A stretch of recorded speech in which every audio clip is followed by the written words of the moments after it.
Yan, ito ang lugar na nababagay pag ikaw ay problemado.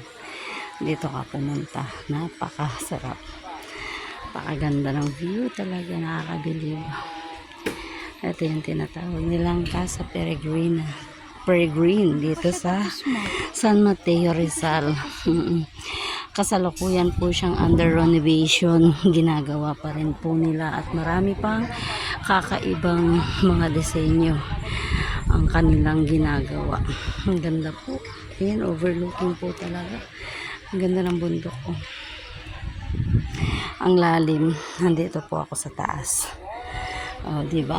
Ayan ang pwede mong kuning views. Ayan, nagpicture-picture ng aking mga kasama. Ayan. Under renovation pa po siya sa ngayon. Ayan, mga kasama ko. Imbes nakakain, nagpicture-picture muna kasi nakaka-amaze talaga ang design ng Casa Peregrine. Ayan, di ba? Hello. Hi. Hello. Hello, say hi. Oh, hi. Yan. Ang mga magagandang kasama. Dito, wala pa kami dito. Ayan.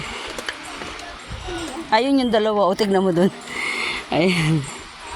Dito ang ganda, oh. Oy, tingin daw. Ayun ang aking mga anak. Pupuntahan ko sila.